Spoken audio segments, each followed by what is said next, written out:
এইবার আর একটা কমের জিনিস চলে আসলো, সেটাকে বলছে কনসাইনমেন্ট। কনসাইনমেন্ট জিনিসটা কি? আমি প্রোডাক্ট তৈরি করতে জানি, মানে ধরো আমি এখানে পেন তৈরি করতে পারছি, পেন তৈরি করছি, আমি তো নাগারে পেন তৈরি করে যাচ্ছি। আমার এখানে একটা দোকান আছে, সেই দোকানে আমি ডেলি সেই পেন 1000 পিস করে বিক্রি করছি, কিন্তু আমার কাছে যে মেশিনটা আছে সেই মেশিনে 5000 পিস করে মাল তৈরি করার ক্ষমতা রাখে। তাহলে কি হলো, আমি একদিন তৈরি করলে আমাকে 4-5 দিন ধরে বসে বসে বেচতে হচ্ছে। কিন্তু আমি যদি আর একটা দোকান খুলতে পারি, এখানে যদি আর একটা দোকান খুলতে পারি অনেকটা দূরে, এইটা দেখা যাচ্ছে কলকাতা, তা আমি যদি দিল্লিতে একটা দোকান খুলতে পারি, তাহলে এখানে আমার 1000 থেকে 1200 মতো সেল হওয়ার একটা চান্স আছে। আমি দেখতে পাচ্ছি আমার পেনের তো কোয়ালিটি ভালো, তাহলে বিক্রি হবে না কেন? বিক্রি হবে। তাহলে দিল্লিতে যদি আমি এখন দোকান খুলতে চাই, তাহলে আমার মুশকিলে পড়ে যাব, ওখানে কর্মচারী লাগবে, অনেক বিভিন্ন রকমের সমস্যা আছে, আমি যেতেও পারবো না, দেখা সাক্ষাৎ করতে পারবো না। তার থেকে দিল্লিতে এক ছোঁড়াকে আমি কালেক্ট করলাম, তোকে বললাম ভাই তুই আমার পেন বিক্রি করে দিবি, তুই যদি 1000 টাকার পেন বিক্রি করতে পারিস তাহলে তোকে আমি 50 টাকা করে বা 100 টাকা করে দিয়ে দেবো, 100 টাকা করে দিয়ে দেবো, ঠিক আছে? তাহলে এই যে দিল্লিতে এই যে পাবলিককে আমি জোগাড় করলাম, সেটাকে বলবো আমি কনসাইনি। আর আমি যখন মালটা পাঠাচ্ছি তখন আমি হয়ে যাব কনসাইনর। আর এই যে মালটা যাচ্ছে আমি দিল্লিতে পাঠাচ্ছি সেটাকেই বলে কনসাইনমেন্ট, ঠিক আছে? এই অঙ্কগুলোকে বলা হয় কনসাইনমেন্টের অঙ্ক, ঠিক আছে? এই হিসাব এবার রাখতে হবে, এই মাল কত পাঠালো, এই মাল কত রিসিভ করলো, মাঝখানে ডিলিট হয়ে গেল কিনা, পেন দেখা যাচ্ছে পাঠিয়েছি মাঝখানে পেন ডিলিট, সেরকম কোনো গল্প হলো কিনা। এবার 100 খানা মাল পাঠালাম, সে 50 খানা বিক্রি করতে পারলো, এবার স্টকে কত আছে, সেই স্টকের দাম কত পড়বে। এবার স্টকে দেখা যাচ্ছে রাখছে, তার মধ্যে 3 খানা পেনের কালি, মানে পেছন দিক দিয়ে কালি বেরিয়ে গেছে, তাহলে সেগুলো তো ড্যামেজ হয়ে গেল। তাহলে সেই ড্যামেজের মালের দাম কত, তাহলে বাকি যে মাল 2টো মাল যদি ড্যামেজ হয়ে যায় তাহলে 48টা মাল এখন পড়ে থাকবে, সেই 48টার দাম কত, সে 48টা লসটা কোথায় যাবে, এই সব নিয়ে একটা বিশাল ব্যাপার। তো প্রথমে একটা যদি এটা অঙ্কগুলো মানে ওই স্টকের হিসাব করাটা একটু কঠিন। লস যদি মানে পাঠাতে গিয়ে কোনো ট্রানজিটে লোকসান হয়ে যায়, তা লস ইন ট্রানজিট, মানে যে জিনিসগুলো করতে হবে, পরিষ্কার কথা, ট্রানজিট আর একটা যেটা আসে লস অন গোডাউন, এই 3টে জিনিস যদি আমরা ঠিক করে করতে পারি তাহলে আমার কিন্তু এই কনসাইনমেন্টের অঙ্ক করতে আমার অসুবিধা হবে না। এই স্টকটা ঠিক করা খুব টাফ, মানে ছোটোখাটো যদি একটু গন্ডগোল হয়ে যায় না, তাহলে এই স্টকের ভ্যালুটা ভুলভাল চলে আসবে। আর যারা এক্সামিনার আছে তাদের কাছে তো আগে থেকে রেজাল্ট বসানোই থাকে, ওরা তো হিসাব কষে সব কিছু করেই রেখে দিয়েছে আগে থেকে, যেই দেখবে এই স্টকটা মেলেনি সঙ্গে সঙ্গে ওই 2 নম্বর 5 নম্বর 4 নম্বর করে কেটে ছেড়ে দেবে। আর যদি একেবারে না মেলে, মানে পুরো সিস্টেমই ভুল, তাহলে নাম্বার কেটে নেবে। এই হলো কনসাইনমেন্টের গল্প। এবার কনসাইনমেন্টের গল্পের আবার 2টো দিক থাকে।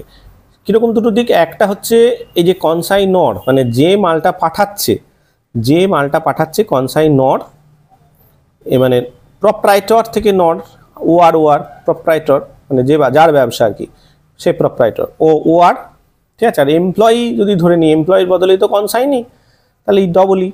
এইরকম করে মিলাতে পারলে কোনটা কনসাইনর কোনটা কনসাইনি আমার মনে হয় বোঝা যাবে। আমি তো ওই করে মনে রেখেছিলাম, ওই জন্য বললাম। তো কি হলো, তো কনসাইনরের হয়ে একটা খাতা লিখতে হতে পারে, বলে দিতে পারে যে কনসাইনর কী হিসাব রাখবে সেটা লেখো। আর একটা পার্ট হতে পারে, সেটা হচ্ছে কনসাইনি কীরকমভাবে হিসাব রাখবে সেটা, ঠিক আছে? তো বেশিরভাগ পড়ে কনসাইনর, মানে 90টাই পড়েছে কনসাইনরের, কারণ এর হিসাবটা অনেক জটিল রাখতে হয়। আর বেটা তো শুধু কমিশনের চিন্তা করবে, এ তো আর কিছু চিন্তা করবে না, আমি কমিশন আছে আর তোমার মাল তোমার পড়ে আছে, তুমি হিসাব করো, আমি গোডাউন ভাড়া দিচ্ছি, গোডাউন ভাড়া পাচ্ছি, কমিশন কত পাবো। এই জন্য মানে গল্প, এর খাতাপত্রের হিসাবটা না অনেকটা কম, এই জন্য এখানে 20 নম্বর দেওয়ার মতো অঙ্ক এক্সামিনাররা পায় না। ফলে কি করে, এই অ্যাকাউন্টটাকে দিতে হয়, মানে এই অ্যাকাউন্টে 3খানা, মানে ছক কষে 3খানা করতে হবে বলে এইটা দেয়। আর না হলে কি করবে, না হলে এমন একটা ছোট্ট অঙ্ক দেবে যেটা এইটাও করতে হবে আবার এটাও করতে হবে, ছোট ছোট হবে, সেই ক্ষেত্রে সেই জন্য কী করতে হবে, দুটোই আমাদেরকে শিখে রাখতে হবে। এটা খুব বেশি কঠিন কিছু তো পড়বে না, কারণ কঠিন পড়লে এটাকে 20 নম্বর বোঝাতে পারবে না, তাহলে 10 নম্বরের অঙ্কে হয়তো দিয়ে দিল, দুটো একটা পার্টে অঙ্ক হয়তো দিয়ে দিল, তাহলে আবার মুশকিলে পড়ে যাবো। তো এখন দেখা যাক, একটা অঙ্ক দিয়ে শুরু করি। একটা অঙ্ক একটা মাথায় আসলো, সেটা নিয়েই করি। এখন গল্পটা যেটা হলো যে গৌতম বিশ্বাস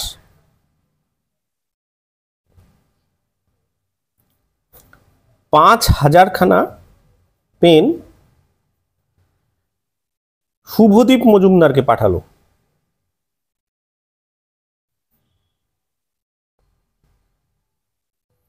শুভদীপ মজুমদারকে পাঠালো 5000টা পেন, প্রত্যেকটা পেনের দাম 10 টাকা করে,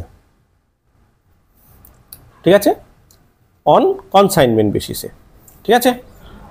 আচ্ছা, তারিখে কত তারিখে পাঠালো? 1/1/2024 তারিখে পাঠালো। আচ্ছা, এইবার ও এই পাঠানোতে আমাদের ওর খরচ হলো, কুলি ভাড়া হিসাবে ওর লাগলো আরও 500 টাকা। ও একটা ইন্স্যুরেন্স করলো যাতে এই মালটা ট্রানজিটে কোনো ক্ষয়ক্ষতি না হয়ে বসে থাকে, তার জন্যে ওর ইন্স্যুরেন্সের বাবদ আরও লেগে গেল হচ্ছে 700 টাকা ধরে নিলাম। এটা কিন্তু গৌতম খরচ করছে, ঠিক আছে। কুলি ভাড়া, এটা কুলি, আর এটা হচ্ছে ইন্স্যুরেন্স। আচ্ছা, এই দুটো হয়তো ওর খরচ হয়েছে, ঠিক আছে। তাই এবার মালটা শুভদীপের কাছে পৌঁছে গেল। পৌঁছে যেতে গিয়ে দেখলো যে এই যে 5000টা পেন পাঠিয়েছিল, 5000 পেন না পৌঁছিয়ে 4950 খানা মাল পৌঁছালো না। প্রথমে যদি এরকম জটিল করে দিই তাহলে মাথা খাতা গুলি যাবে। আমি প্রথমে 5000 খানা মালই শুভদীপের কাছে পৌঁছে গেছে, ঠিক আছে। 5000টা মাল পৌঁছে গেছে। এইবার শুভদীপকে বলা থাকলো যে তুমি প্রত্যেকটা মাল 15 টাকা করে বিক্রি করবা, 15 টাকা করে বিক্রি করবা। তুমি যা সেল করবা তার 10% আমি তোমাকে কমিশন দেব, ঠিক আছে, এই শর্তে। তো এবার শুভদীপ তো মালগুলো তো জাহাজে করে গিয়ে পৌঁছেছে বা ট্রেনে করে হয়তো পৌঁছেছে। তো ট্রেনে করে যখন পৌঁছালো তখন কি হলো, ও আবার ওখান থেকে নামানোর জন্য হয়তো কুলি খরচ হলো হচ্ছে 300 টাকার। ওকে একটা গোডাউনে নিয়ে গিয়ে রাখতে হয়, অথবা নিজেরই গোডাউন হয়তো বলে না, বলে আমার গোডাউন ভাড়া নিচ্ছে আর কি নিজে নিজেই, সেটা হয়তো এর গোডাউন ভাড়া আমি 1200 টাকা ধরে নিলাম, মাসে 100 টাকা করে যদি হয় তাহলে 1200 টাকা ধরে নিলাম, হবে, ঠিক আছে। আবার একটা হয়তো ইন্স্যুরেন্সও করে নিল যে গোডাউন যদি কোনো দিন মানে নষ্ট হয় সেটাও হয়তো 700 টাকা লাগলো। তাহলে এই খরচটা কে করছে? এই খরচটা করছে শুভদীপ। কিন্তু এই খরচটা শুভদীপের করার কি শুভদীপের কোনো দরকার নাই এই খরচটা করার। কেন? এই খরচটা ও তো শুধু কমিশন পাবে। ও তো বলে দিয়েছে তুমি 15 টাকা করে বিক্রি করবা, যা মাল হবে থাকবে, তার মানে 10% কমিশন পাবে। তার মানে কি হচ্ছে, এই টাকাটা অ্যাকচুয়ালি হচ্ছে এরই খরচ করার কথা, এই যে গৌতম বিশ্বাসের, কিন্তু আপাতত শুভদীপ করে দিচ্ছে। তার মানে কি হবে, কয়েকদিন পরে আবার গৌতমের কাছে ওই টাকাটা আদায় করবে, এই কমিশনটার টাকাটা তো আদায় করবে, প্লাস এই যে গ্যাটের টাকাও যে কটা খরচ করছে সে কটাও কিন্তু ওর কাছ থেকে আদায় করবে। তো সেই হিসাবে আমাদের এইটা হচ্ছে আমাদের টোটাল গল্প। তো শুভদীপ বছরে এখানে 1 তারিখ হয়েছিল, তো 31 তারিখে 31/12/24 তারিখে একটা রিপোর্ট পাঠালো যে দেখ ভাই গৌতম, আমি তো ওই 5000 পিস পাঠিয়েছিলি, আমি 4200 খানা বিক্রি করতে পেরেছি, আর তো তুই তাহলে এবার আমাকে হিসাব নিকাশ করে আমার টাকা পয়সা বুঝিয়ে দিয়ে হিসাবটা কর। এইবার আমাদেরকে হিসাব করতে, অঙ্ক করতে বসতে হবে, ঠিক আছে। তাহলে শুরু করি। তো প্রথমে আমাদের ঠিক করতে হবে যে আমি কার হয়ে অ্যাকাউন্টসটা করব, এই গৌতম বিশ্বাসের হয়ে করব না শুভদীপ মজুমদারের হয়ে করব, মানে কনসাইনরের প্রোপ্রাইটরের উপরে করব না এমপ্লয়ি মানে কনসাইনির উপরে করব, ঠিক আছে। এইটা আগে আমাদের ঠিক করতে হবে। তো প্রথমে আমরা শিখব, যেটা দেখব সেটা হচ্ছে এই গৌতম বিশ্বাসের উপরে কনসাইনরের হয়ে। প্রথমেই আমাদেরকে সেই কথাটা আগে লিখতে হবে। অঙ্ক করতে গেলে কিন্তু এটা লিখতেই হবে, ইন দ্য বুকস, কার বইয়ে আমি করছি, বুকস অফ গৌতম বিশ্বাস। ঠিক আছে, এইবার কি জিনিস তৈরি করছি, কনসাইনমেন্ট, SIGNMENT, কনসাইনমেন্ট অ্যাকাউন্ট না, কনসাইনমেন্ট টু শুভদীপের বাড়ি কোন জায়গাটা, শুভদীপের বাড়ি দিল্লি আর এর বাড়ি কলকাতা, তাহলে মানে হচ্ছে কনসাইনমেন্ট টু দিল্লি। আরও তো জায়গা থাকতে পারে, ওই জন্য কোন জায়গাকার কি বৃত্তান্ত সব দিয়ে দেওয়া ভালো, কনসাইনমেন্ট টু দিল্লি অ্যাকাউন্ট বলে একটা অ্যাকাউন্ট তৈরি হবে। ছক, এরকম ছক হবে, এই যে এরকম একটা ছক হবে, প্রথমটায় থাকবে ডেট, তারপরে পার্টিকুলার অ্যামাউন্ট, এখানে ডেট পার্টিকুলার অ্যামাউন্ট, এই হলো আমাদের ইয়ের ছক। ঠিক আছে, এবার আমাদের তাহলে অ্যাকাউন্টসটা কি দাঁড়ালো, যে আমি প্রথমে কি শুরু করব, এই যে গৌতম বিশ্বাস 5000টা পেন 10 টাকা করে কনসাইনমেন্টে পাঠালো। ঠিক আছে, তাহলে আমাকে এখানে ডেট যদি থাকে তাহলে লিখতে হবে, ডেট না থাকলে আর কি করব, ডেট নাই, ফাঁকা। টু, এটা কিন্তু এই জিনিসটাই লিখতে হবে, goods sent on consignment account, ঠিক আছে, goods sent on consignment account. এই বলে আমার এখানে 5000টা পেন আমি পাঠিয়েছিলাম 10 টাকা করে, তাহলে হয়ে গেল 50,000 টাকা।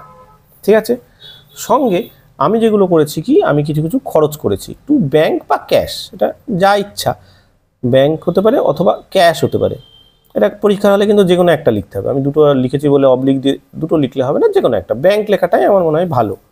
তাহলে ও কি কি খরচ করেছে এখানে, ফ্রেট আর ইন্স্যুরেন্স। ঠিক আছে, তাহলে ফ্রেট ভাড়া বাবদ যদি কিছু হয়, তাহলে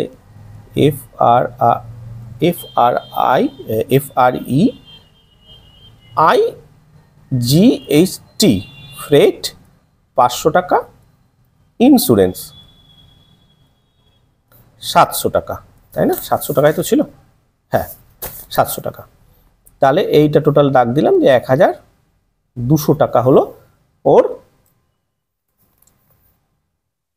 খরচ। ঠিক আছে, এইবার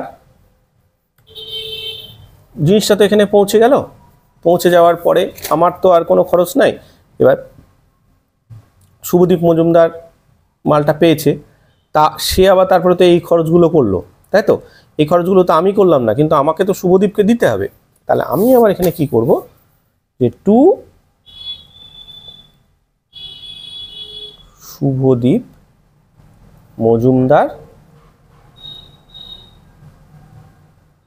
অ্যাকাউন্ট, তাহলে ওর নামে একটা অ্যাকাউন্ট তৈরি করে রাখবো, যাতে ওকে দিতে হবে পরে।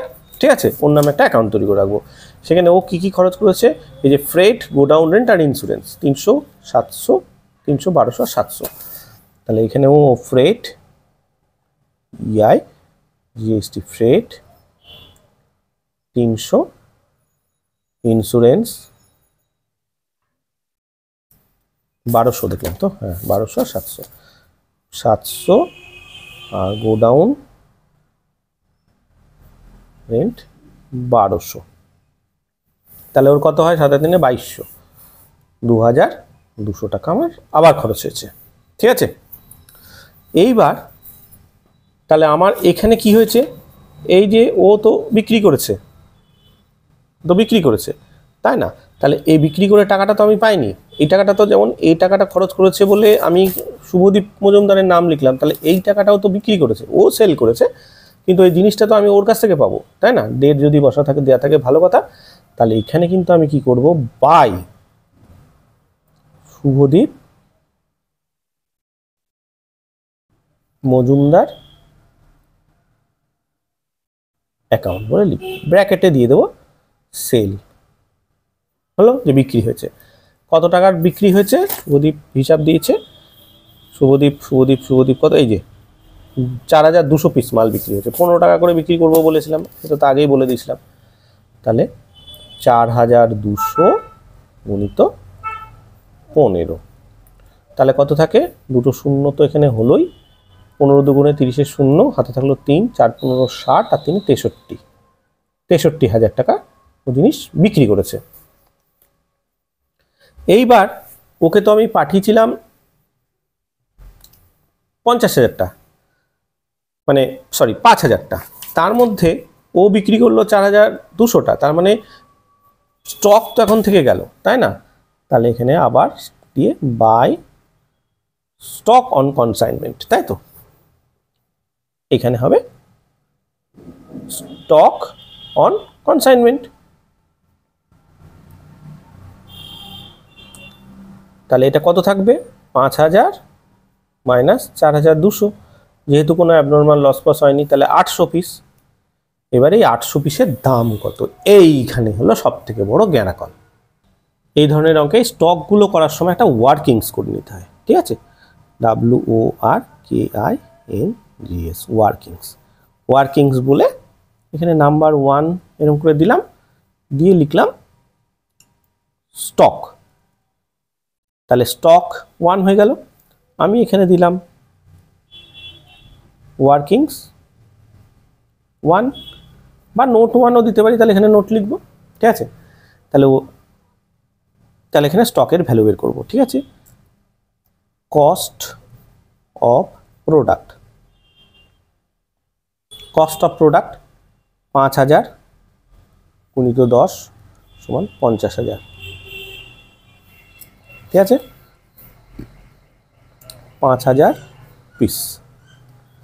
Add direct expenses, direct expenses এইখানে গৌতম যেটা করবে সেটা সরাসরি ডাইরেক্ট এক্সপেন্সেস, এটা নিয়ে কোনো কথাই হবে না।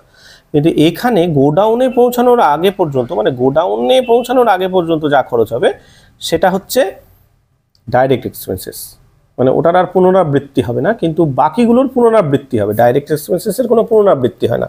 যেমন এখান থেকে মাল পাঠালাম, ফেরত দিলাম, ইন্স্যুরেন্স দিলাম, এগুলোর আবার পরের বছর যদি আমি মাল নাও পাঠাই, যদি আমার ব্যবসাটা ও যা পাঠিয়েছি সেই মালই বিক্রি হয়নি এরকম হয়, তাহলে কিন্তু আর এই ফ্রেট ইন্স্যুরেন্সটা লাগবে না, আবার এই ফ্রেটটাও লাগবে না, কারণ এটা মাল বই ওখান থেকে আনছি। কিন্তু যদি মালটা আমি পরের বছর ব্যবসা আমার মানে কোভিডের কারণে কেস খেয়ে গেলাম, তাহলে কি হলো? এই ইন্স্যুরেন্সটা কিন্তু পরের বছর আবার মানে দিতে হবে, কারণ মাল আমার ঘরে পড়ে আছে, মানে ইন্স্যুরেন্স লাগবে। গোডাউন রেন্টটাও কিন্তু আমাকে দিতে হবে। তার মানে এই দুটো কিন্তু আমার ডাইরেক্ট এক্সপেন্সেস না, এটা রেকারিং এক্সপেন্সেস, ঠিক আছে? এই দুটো ডাইরেক্ট এক্সপেন্সেস হবে না।